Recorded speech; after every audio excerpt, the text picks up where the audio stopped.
escala 4x3 e se o seu negócio não dá conta de ter funcionário 4x3, que ele feche as portas.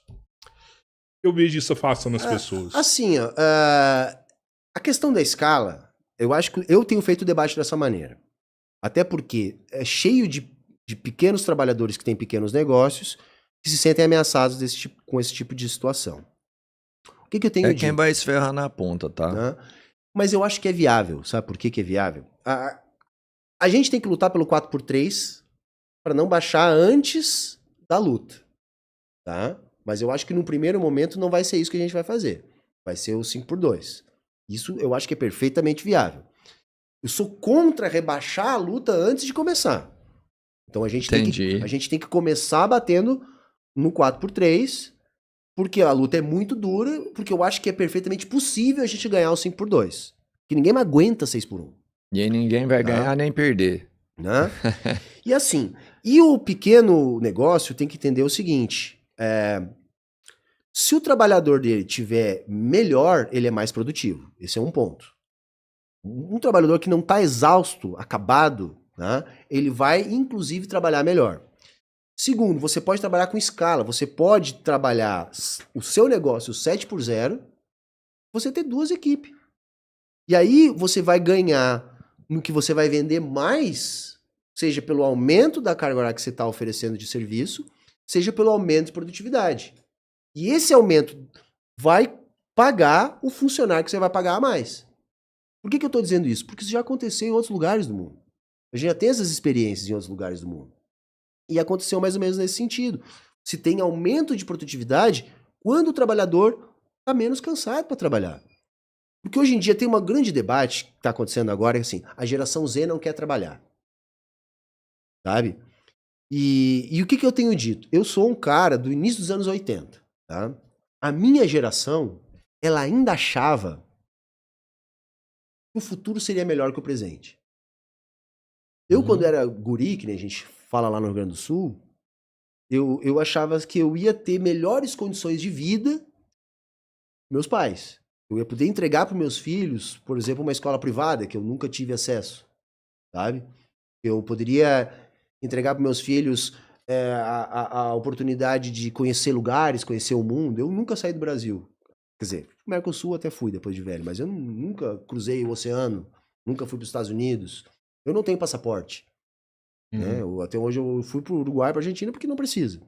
Então eu imaginava que eu ia poder fazer isso para a geração depois da minha. A geração que está aqui hoje não acredita mais nisso. Não acredita mais que amanhã vai ser depois que hoje. O jovem está extremamente desiludido com o futuro. Né? O jovem, por exemplo, mais pobre, está extremamente desiludido. Porque o que ele está vendo? Ele está vendo começar no trabalho muito jovem no trabalho, trabalhar 6, 8, 12, 16 horas, se você somar junto o tempo de traslado. Mas hoje ele não começa mais jovem no trabalho. Antes começava mais jovem. Não, mas é jovem. Pô, 18 anos é jovem. Não sei, mas você começava com 12, 13, 14. Com 14, o Alberto tá desde os 8, né? Você começava muito antes. Mas eu não vejo problema trabalhar, um jovem aprendiz trabalhar meio turno com 14. Mas tem que ter uma regulamentação bastante severa, porque você tá trabalhando ali, é um adolescente.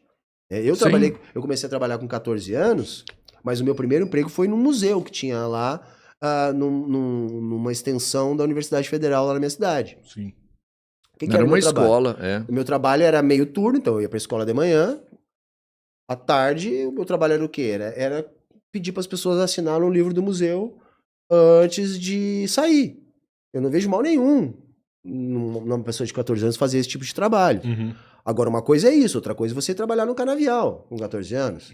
Tá entendendo? Então, assim, há trabalhos e trabalhos. Então, assim, eu sou contra o trabalho infantil porque ele é muito suscetível à exploração. Agora, se for bem regulamentado, se não atrapalhar a escola, se não for uma coisa muito degradante, eu não vejo como problema. 100%. Sabe? Então, tudo depende de como é que você vai regulamentar isso. O problema é que o jovem hoje, o que ele tem feito? Tem muita manchete de jornal dizendo assim, olha, atacadistas, supermercadistas não conseguem preencher vagas de trabalho. Poucos dias saiu uma manchete que tinha não sei quantas mil vagas abertas em São Paulo. Como é que eu leio isso? Tá? Olha, você vai trabalhar numa escala 6x1, um salário mínimo, numa condição de mercado. Eu trabalhei em mercado e eu sei o que é a humilhação, cara. Eu sei o que é humilhação. Eu pedi as contas no mercado enquanto a mulher do dono do mercado chegou com uma colher de pedreiro e mandou fazer um reboco numa parede e disse pra ela que eu não era isso que eu fazia. Eu sei muito bem como é que funciona a coisa. O jovem, em vez de ir para esse tipo de trabalho, então o jovem vai fazer o quê? Então eu vou entregar iFood. Então eu vou alugar um carro e vou ir pro Uber.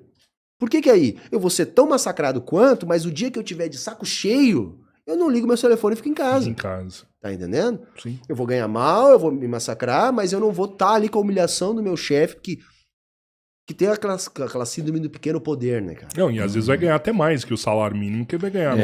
Ainda vai ser um salário insuficiente, muito longe do que ele precisaria, sim, né? Sim. Mas às vezes consegue tirar um pouco mais do que um salário mínimo. Mesmo que às vezes ele tem que trabalhar exaustivamente, às vezes uma carga horária até maior. Sim. Então aí, claro, o cara não vai lá pra CLT. Mas não é que o cara não quer CLT. Você não vê ninguém que trabalha numa grande empresa e é CLT querendo abandonar a CLT. Você vê algum funcionário da Petrobras, algum funcionário do Itaú, você vê algum funcionário da Eletrobras que é CLT, não gosta de CLT? Não, esse cara vai defender. Ele quer ter lá todos os seus direitos. Sim. Agora, quem é que pode abrir mão de CLT? É o cara que ganha salário mínimo e tá na 6x1. Frentista ali que tá... Sabe? Esse aí até vai dizer, não quero CLT. Porque aí, de repente, ele vai ganhar um pouquinho mais, sabe? Esse aí sim, então... O cara que tá na estabilidade da empresa ali, com PL, 13º, 14º... Ele não vai querer abrir mão disso plano aí. de saúde, vale transporte. Não vai querer abrir mão disso Esse aí, cara tá tranquilo ali. Tranquilo mão não, né? Prefere lá do que ir pra rua, né? Prefere lá do que ir pra rua, eu acho que é por aí. Sim. Eu concordo 100% com isso aí. Um emprego foda. Mas eu acho que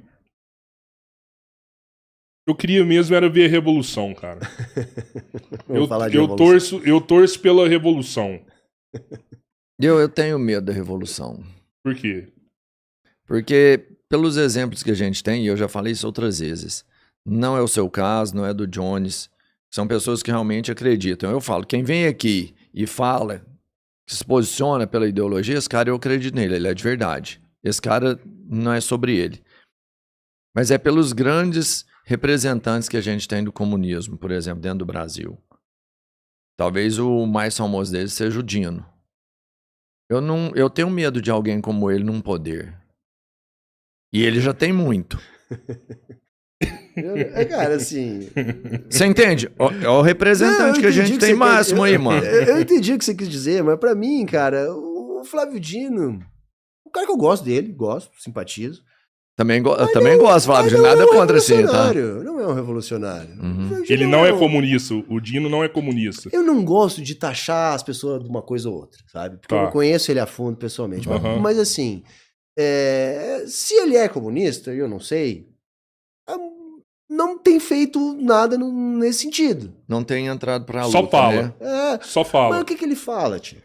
Ele fala, eu sou comunista. Eu sou comunista. O Cabeleira também fala, né? Nunca fez nada pela luta, né? Sabe?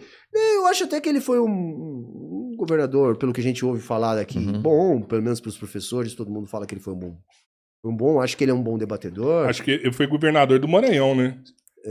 Um dos estados mais pobres do Brasil, né? Mas eu me lembro muito bem que na época lá que se discutia o piso salarial no Brasil em torno de R$2.000 para os professores, ele botou em R$6.000.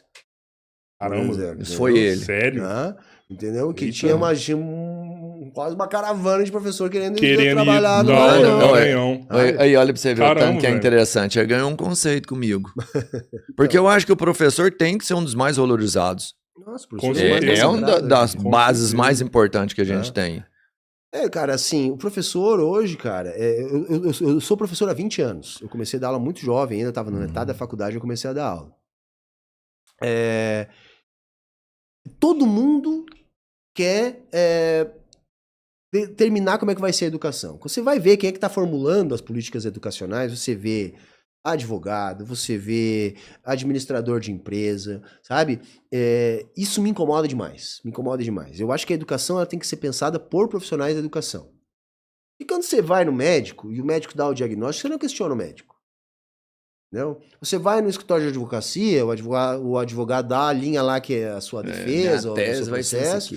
Você não questiona, você pode até conversar com ele, mas o que ele disser, O professor, todo mundo questiona. Todo mundo questiona, sabe? Não, é incrível, cara. Eu sei, eu dou aula há 20 anos. Chega o pai lá pra falar do aluno lá, que é normal, a gente tem que atender os pais, e aí o cara diz, não, mas você tem que fazer isso, tem que fazer aquilo, tem que fazer aquilo outro. Não, só um pouquinho. Quem sabe o que tem que fazer é o professor.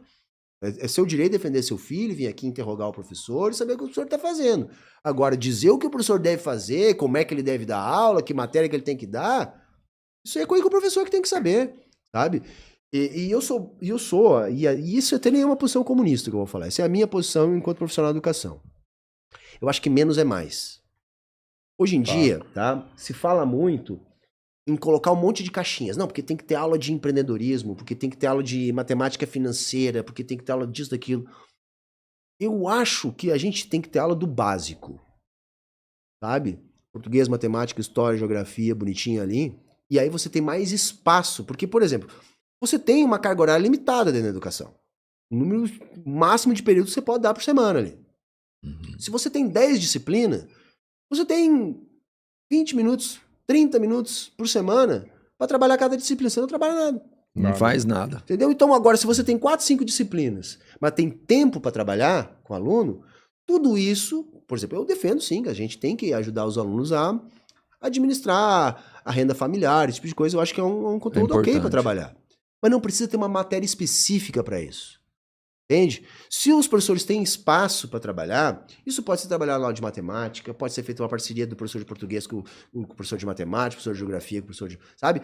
Ficar botando tudo muito em caixinha, você não trabalha nada. É muito bonito no discurso. Ah, tem que ter aula. Há pouco tempo fizeram.